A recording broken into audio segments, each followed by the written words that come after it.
Welcome back to Chapter 6, The Journey from Platform 9 3/4. Harry's last month with the Dursleys wasn't fun. True, Dudley was now so scared of Harry he wouldn't stay in the same room, while Aunt Petunia and Uncle Vernon didn't shut Harry in the cupboard, force him to do anything, or shout at him. In fact, they didn't speak to him at all. Half terrified, half furious, they acted as though any chair with Harry in it was empty. Although this was an improvement in many ways, it did become a bit depressing after a while. Harry kept to his room, with his new owl for company. He had decided to call her Hedwig, a name he had found in a history of magic. His school books were very interesting. He lay on his bed, reading late into the night, Hedwig swooping in and out of the open window as she pleased. It was lucky that Aunt Petunia didn't come in to hover anymore, because Hedwig kept bringing back dead mice. Every night before he went to sleep, Harry ticked off another day on the piece of paper he had pinned to the wall, counting down to September the 1st. On the last day of August, he thought he'd better speak to his aunt and uncle about getting to King's Cross Station the next day, so he went down to the living room where they were watching a quiz show on television. He cleared his throat to let them know he was there. Dudley screamed and ran from the room. Uncle Vernon? Uncle Vernon grunted to show he was listening. I need to be at King's Cross tomorrow to go to Hogwarts. Uncle Vernon grunted again. Would it be all right if you gave me a lift? Grunt. Harry supposed that meant yes. Thank you. He was about to go back upstairs when Uncle Vernon actually spoke. Funny way to get to a wizard's school. The train. Magic carpets all got punctures, have they?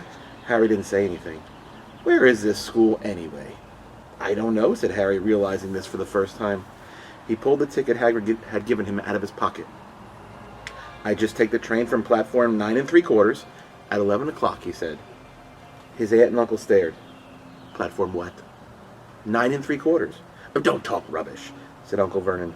There is no platform 9 3/4. It's on my ticket. Barking, said Uncle Vernon, howling mad. The lot of them. You'll see. You just wait. All right. We'll take you to King's Cross. We're going up to London tomorrow anyway, or I wouldn't have. Why are you going to London? Harry asked, trying to keep things friendly. Taking Dudley to hospital, growled Uncle Vernon. Gotta have that ruddy tail removed before he goes to Smeltings.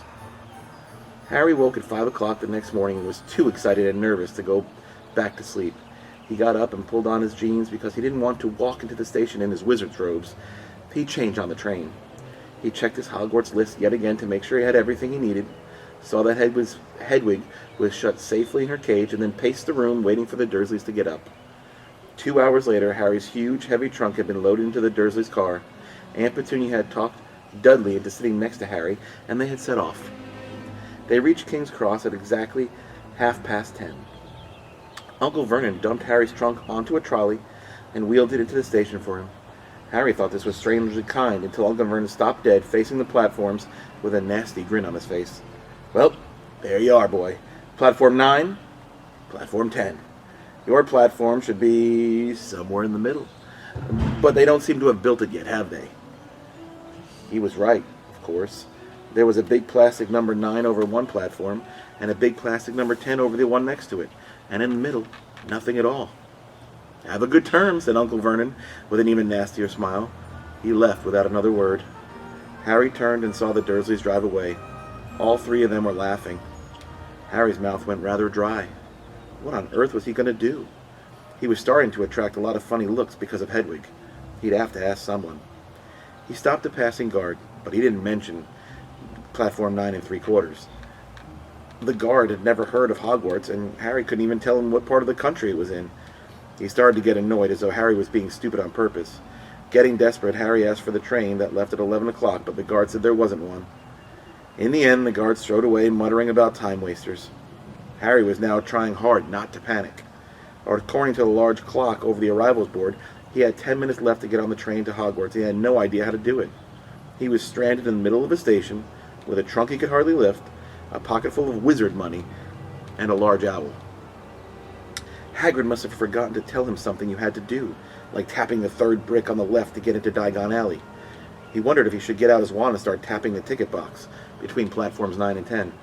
At that moment, a group of people passed just behind him, and he caught a few words of what they were saying. Packed with muggles, of course. Harry swung around. The speaker was a plump woman who was talking to 4 boys, all with flaming red hair. Each of them was pushing a trunk like Harry's in front of him, and they had an owl. Heart hammering, Harry pushed his trolley after them. They stopped, and so did he, just near enough to hear what they were saying. "Now what's the platform number?" said the boy's mother. 9 3/4, piped a small girl, also red-headed, who was holding her hand. "Mom, can't I go?" "You're not old enough, Ginny. Now be quiet." "All right, Percy, you go first." What looked like the oldest boy marched toward platforms 9 and 10. Harry watched, careful not to blink just in case he missed it. But just as the boy reached the divide between the 2 platforms, a large crowd of tourists came swarming in front of him, and by the time the last rucksack had cleared, the boy had vanished. "Fred, you are next," the plump woman said. "I'm not Fred, I'm George," said the boy. "Honestly, woman, call yourself our mother. Can't you tell I'm George?" "Sorry, George, dear." "Only joking. I am Fred," said the boy, and off he went. His twin called after him to hurry up, and he must have done, because a second later he had gone. But how had he done it? Now the third brother was walking briskly towards the ticket barrier. He was almost there, and then quite suddenly, he wasn't there anymore. There was nothing else for it. "Excuse me," Harry said to the plump woman. "Hello, dear," she said. "First time at Hogwarts? Ron's new too." She pointed at the last and youngest of her sons. He was tall, thin, and gangling, with freckles, big hands and feet, and a large nose. "Yes," said Harry. The thing is, I don't know how to get onto the platform," she said kindly. Harry nodded. "Not to worry," she said. "All you have to do is walk straight at the barrier between platforms 9 and 10. Don't stop, and don't be scared or you'll crash into it. That's very important. Best do it at a bit of a run if you're nervous. Go on. Go now before Ron." "Okay," said Harry. He pushed his trolley round and stared at the barrier. It looked very solid. He started to walk towards it. People jostled him on their way to platforms 9 and 10. Harry walked more quickly. He was going to smash right into the ticket box, and then he'd be in trouble. Leaning forward on his trolley, he broke into a heavy run. The barrier was coming nearer and nearer. He wouldn't be able to stop. The trolley was out of control. He was a foot away. He closed his eyes, ready for the crash. It didn't come. He kept on running. And he opened his eyes. A scarlet steam engine was waiting next to the platform packed with people. A sign overhead said Hogwarts Express, 11 o'clock. Harry looked behind him and saw a wrought iron archway where the ticket box had been, with the words Platform 9 3/4 on it. He had done it. Smoke from the engine drifted over the heads of the chattering crowd, while cats of every color wound here and there between their legs. Owls hooted to each other in a disgruntled sort of way over the babble and the scraping of heavy trunks. The first few carriages were already packed with students, some hanging out the window to talk to their families, some fighting over seats. Harry pushed his trolley off down the platform in search of an empty seat. He passed around a round-faced boy who was saying, "Graham, I've lost my toad again." "Oh, Neville," he heard the old woman sigh. A boy with dreadlocks was surrounded by a small crowd. "Give us a look, Lee. Go on." The boy lifted the lid of his box in his arms, and the people around him shrieked and yelled as something inside poked out a long, hairy leg. Harry pressed on through the crowd until he found an empty compartment near the end of the train. He put Hedwig inside first, and then started to shove and heave his trunk towards the train door. He tried to lift it up the steps, but could hardly raise one end up, and twice he dropped it painfully on his foot. "Want a hand?" It was one of the red-haired twins he followed through the ticket box. "Yes, please," Harry panted. "Oi, Fred, come here and help." With the twins' help, Harry's trunk was at last tucked away in a corner of the compartment. "Oh, thanks," said Harry, pushing his sweaty hair out of his eyes. "What's that?" said one of the twins suddenly, pointing at Harry's lightning scar. "Blimey," said the other twin. "Are you?" "He is," said the first twin. "Aren't you?" he asked Harry. "What?" said Harry. "Harry Potter," chorused the twins. "Oh, him," said Harry. I mean, yes, I am."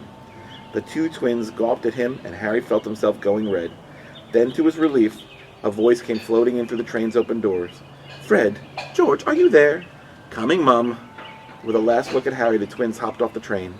Harry sat down next to the window where, half hidden, he could watch the red-haired family on the platform and hear what they were saying. Their mother had just taken out her handkerchief. "Ron, you've got something on your nose." The youngest boy tried to jerk out of the way, but she grabbed him and began rubbing the end of his nose. "Mom, get off!" He wriggled free. "Ah, has Ickle Ronnie got something on his nosy?" said one of the twins. "Shut up," said Ron. "Where's Percy?" said their mother. "He's coming now." The oldest boy came striding into sight. He had already changed into his billowing black Hogwarts robes, and Harry noticed a shiny red and gold badge on his chest with the letter P on it. "Can't stay long, Mother," he said. "I'm up front, and the prefects have got 2 compartments to themselves." "Oh, are you a prefect, Percy?" said one of the twins with a great air of surprise. "You should have said something. We had no idea." "Hang on. I think I remember him saying something about it," said one of the other twins. "Once or twice. A minute. All summer." "Oh, shut up," said Percy the prefect. "How come Percy gets new robes anyway?" said one of the twins. "Because he's a prefect," said their mother fondly. "All right, dear. Well, you have a good term. Send me an owl when you get there." She kissed Percy on the cheek, and he left. Then she turned to the twins. "Now you two, this year, behave yourselves. If you get one more owl sent to me telling me you've blown up a toilet or..." "Blown up a toilet? We've never blown up a toilet." "Great idea, though." "Thanks, Mom." "It's not funny. And look after Ron." "No, don't worry. Ickle Ronnykins is safe with us." "Shut up," said Ron again. He was almost as tall as the twins already, and his nose was still pink where his mother had rubbed it. "Hey, Mom, guess what? Guess who we just met on the train?" Harry leant back quickly so they couldn't see him looking. "You know that black-haired boy who was near us on the station? You know who he is?" "Who?" "Harry Potter." Harry heard the little girl's voice. "Oh, Mom, can I go on the train and see him, Mom, please?" "You've already seen him, Ginny, and the poor boy isn't something you goggle at in the zoo." "Is he really, Fred? How do you know?" "Asked him. Saw his scar. It's really there, like lightning." "Poor dear. No wonder he was alone. I wondered. He was ever so polite when he asked how to get on the platform." "Never mind that. Do you think he knows what you-know-who looks like?" Their mother suddenly became very stern. "I forbid you to ask him, Fred. Don't you dare." As though he needs reminding of that on his first day at school. "All right, keep your hair on." A whistle sounded. "Hurry up," their mother said, and the 3 boys clambered on the train. They leaned out of the window for her to kiss them goodbye, and their younger sister began to cry.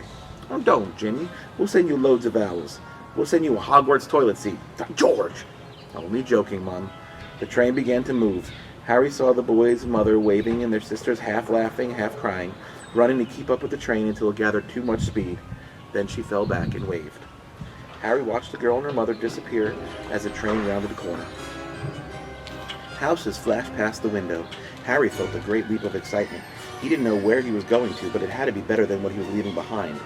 The door of the compartment slid open, and the youngest red-headed boy came in. "Anyone sitting there?" he asked, pointing at the seat opposite Harry. "Everywhere else is full." Harry shook his head, and the boy sat down. He glanced at Harry and then looked quickly out of the windows, pretending he hadn't looked. Harry saw he still had a black mark on his nose. "Hey, Ron." The twins were back. "Listen, we're going down to the middle of the train. Lee Jordan's got a giant tarantula down there." "Right," mumbled Ron. "Harry," said the other twin. "Did we introduce ourselves?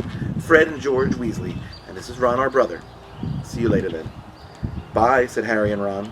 The twins slid the compartment door shut behind them. "Are you really Harry Potter?" Ron blurted out. Harry nodded. "Oh, well, I thought it might be one of Fred and George's jokes," said Ron. "And have you really got, you know?" He pointed at Harry's forehead. Harry pulled back his fringe to show the lightning scar. Ron stared. "So that's where you-know-who?" "Yes," said Harry, "but I can't remember it." "Nothing?" said Ron eagerly. "Well, I remember a lot of green light, but nothing else." "Wow," said Ron. He sat down and stared at Harry for a few moments, and then, as though he had suddenly realized what he was doing, he looked quickly out of the windows again. "Are all your family wizards?" said Harry, who found Ron just as interesting as Ron found him. "Yes, I think so," said Ron. "I think Mom's got a second cousin who's an accountant, but we never talk about him." "So you must know lots of magic already." The Weasleys were clearly one of the old wizarding families the Pale Boy and Diagon Alley had talked about. "I heard you went to live with Muggles," said Ron. "What are they like?" "Horrible." "Well, not all of them. My aunt and uncle and cousin are, though. Wish I had 3 wizard brothers." "5, said Ron. For some reason he was looking gloomy. "I'm the 6th in our family to go to Hogwarts. You could say I've got a lot to live up to. Bill and Charlie have already left. Bill was head boy and Charlie was captain of Quidditch. Now Percy's a prefect. Fred and George mess around a lot, but they still get really good marks, and everyone thinks they're really funny. Everyone expects me to do as well as the others, but if I do, it's no big deal, because they did it first." You never get anything new either with five brothers. I've got Bill's old robes, Charlie's old wand, and Percy's old rat. Ron reached inside his jacket and pulled out a fat, gray rat which was asleep. His name is Scabbers, and he's useless. He hardly ever wakes up. Percy got an owl from my dad for being made prefect, but they couldn't I got Scabbers instead. Ra's ears went pink.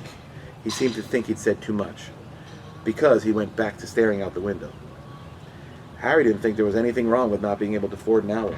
After all, he'd never had any money in his life until a month ago, and he told Ron so, all about having to wear Dudley's old clothes and never getting proper birthday presents. This seemed to cheer Ron up a lot. Until Hagrid told me, I didn't know anything about being a wizard, about my parents or Voldemort or... Ron gasped. What? Said Harry. You said you know whose name, said Ron, sounding both shocked and impressed. I'd have thought you of all people. I'm not trying to be brave or anything saying his name, said Harry. I just never knew you shouldn't. See what I mean? I've got loads to learn, I bet, he had, voicing for the very first time something he had been worrying about a lot lately. I bet I'm the worst in the class. You won't be. There's loads of people who come from Muggle families, and they learn quick enough. While they had been talking, the train had carried them out of London. Now they were speeding past fields full of cow and sheep. They were quiet for a time, watching the fields and lanes flick past. Around 12:30, there was a great clattering outside in the corridor, and a smiling, dimpled woman slid back their door and said, Anything off the trolley, dears? Harry, who hadn't any breakfast, leapt to his feet.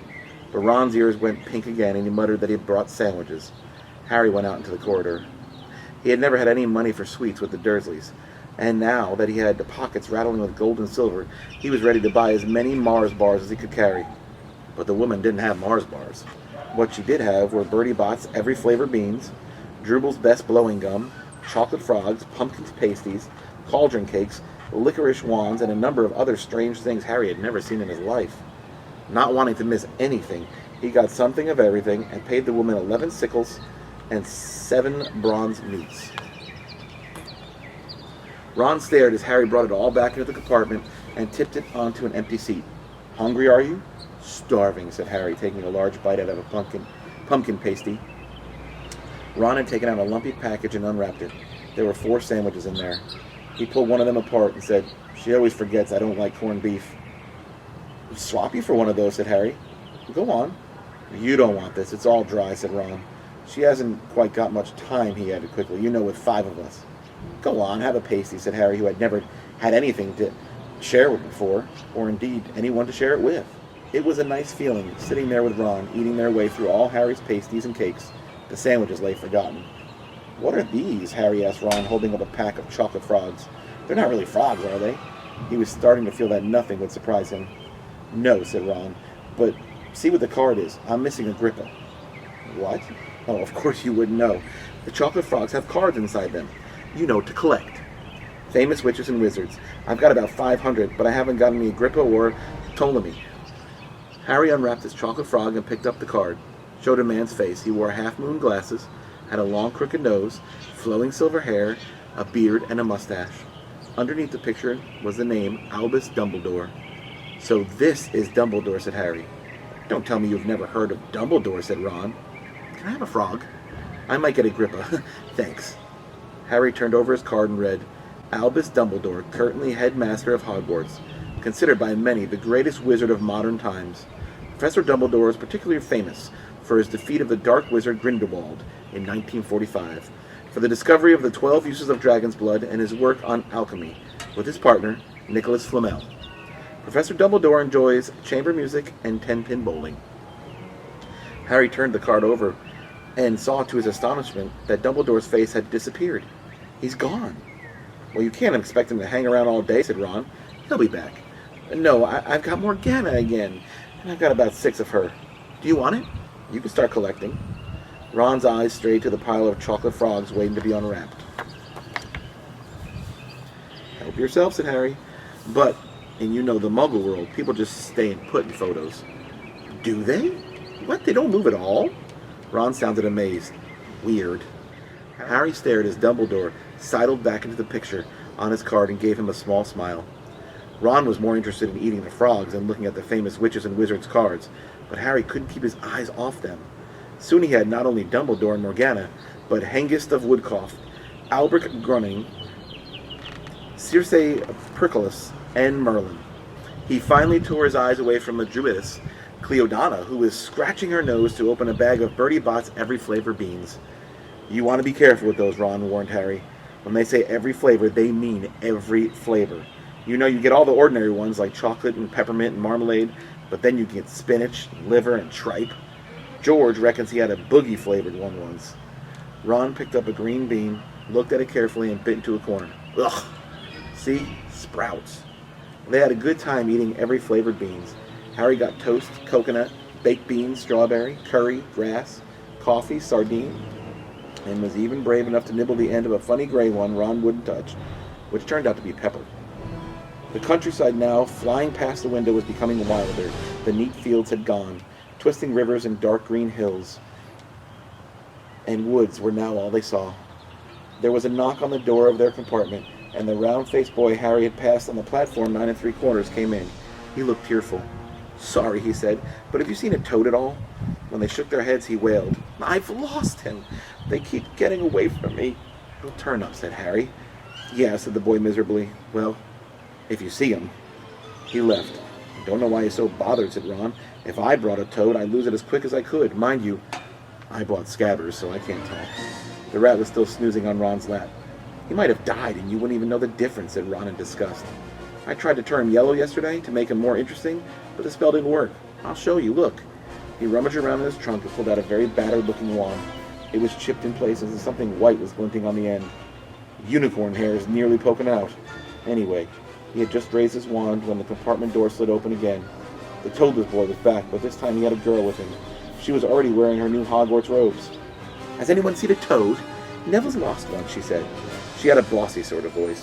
Lots of bushy brown hair and rather large front teeth. "We've already told him we haven't seen it," said Ron, but the girl wasn't listening. She was looking at the wand in his hand. "Oh, are you doing magic? Let's see it then." She sat down. Ron looked taken aback. All right." He cleared his throat. "Sunshine, daisies, buttermellow. Turn this stupid fat rat yellow." He waved his wand, but nothing happened. Scabbard stayed gray and stayed asleep. "Are you sure that's a real spell?" said the girl. "Well, it's not very good, is it? I've tried a few simple spells just for practice, and it all worked for me. Nobody in my family's got magic at all. And it was ever such a surprise when I got my letter, but I was ever so pleased, of course. I mean, it's the very best school of witchcraft there is, I've heard. I've learned all our sets of books off by heart, of course, and I just hope it will be enough. I'm Hermione Granger. By the way, who are you?" She said all of this very fast. Harry looked at Ron and was relieved to see by his stunned face he hadn't learned all the sets of books off by heart either. "I'm Ron Weasley," Ron muttered. "Harry Potter," said Harry. "Are you really?" said Hermione. "I know all about you, of course. I've got a few extra books for background reading, and you're in modern magical history and the rise and fall of the dark arts, and the great wizarding events of the 20th century. "Am I?" said Harry, feeling dazed. "Goodness, didn't you know?" "I'd have found out everything I could if it was me," said Hermione. "Do either of you know what house you'll be in?" "I've been asking around, and I hope I'm in Gryffindor. It sounds by far the best.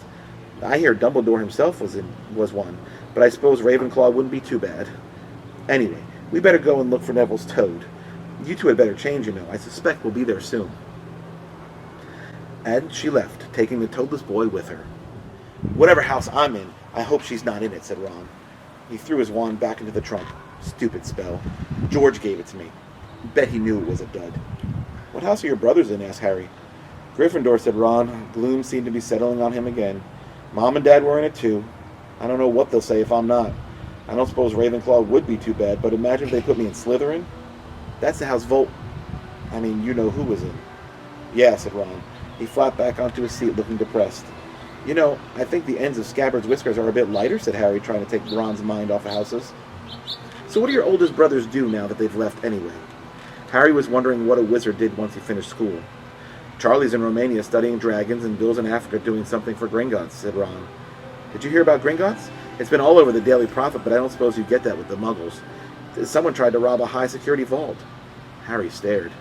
"Really? What happened to them?" "Nothing. That's why it's such big news. They haven't been caught. My dad said it must have been a powerful dark wizard to get round Gringotts security, but they don't think they took anything. That's what's odd." Of course, everyone gets scared when something like this happens, just in case you know who's behind it. Harry turned this news over in his mind. He was starting to get a prickle of fear every time you know who was mentioned.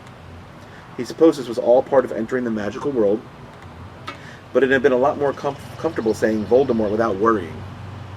"What's your Quidditch team?" Ron asked. "Ugh, I don't know," Harry confessed. "What?" Ron said, dumbfounded. "Oh, you wait. It's the best game in the world."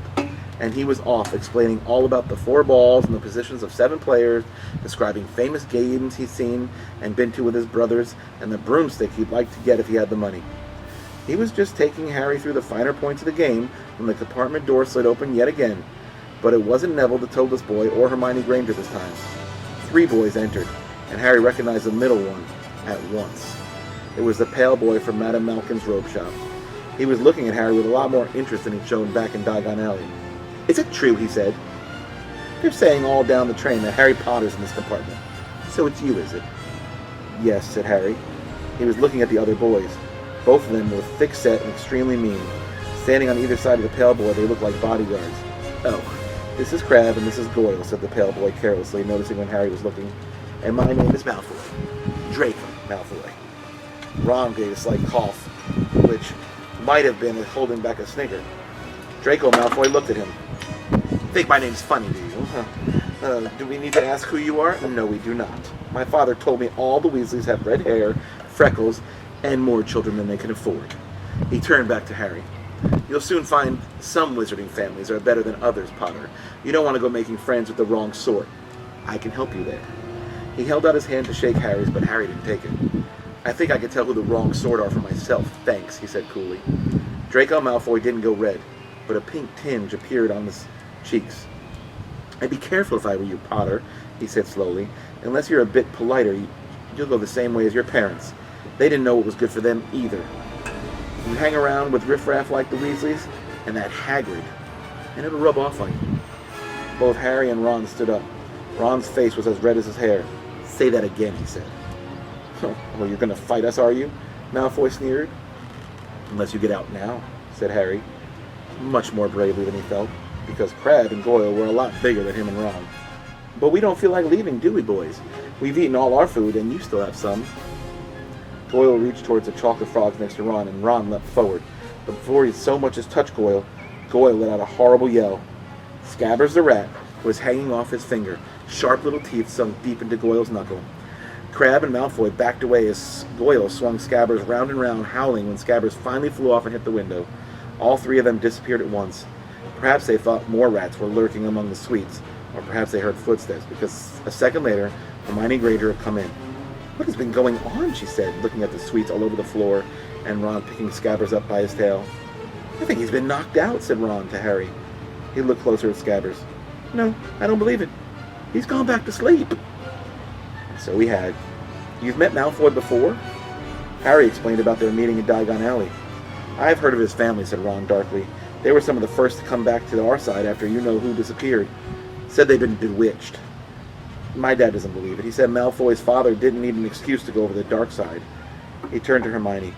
"Can we help you with something?" "You better hurry up and put your robes on. I've just been up the front to ask the driver, and he says we're nearly there." "You haven't been fighting, have you?" "You'll be in trouble before we even get there."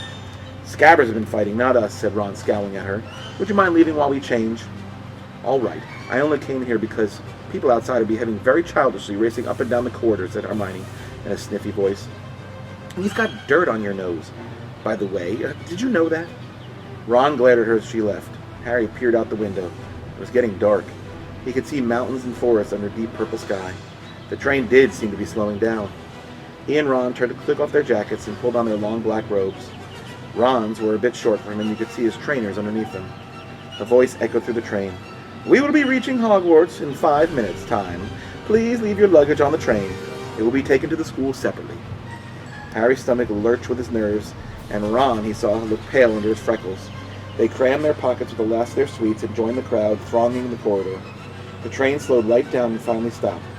People pushed their way towards the front and out to a tiny, dark platform. Harry shivered in the cold night air. Then a lamp came bobbing over the heads of the students, and Harry heard a familiar voice say, "First years over here." "All right there, Harry." Hagrid's big, hairy face beamed over the sea of heads. Come on, follow me. Any more first years? Mind your steps now. First years, follow me. Slipping and stumbling, they followed Hagrid down what seemed to be a steep, narrow path.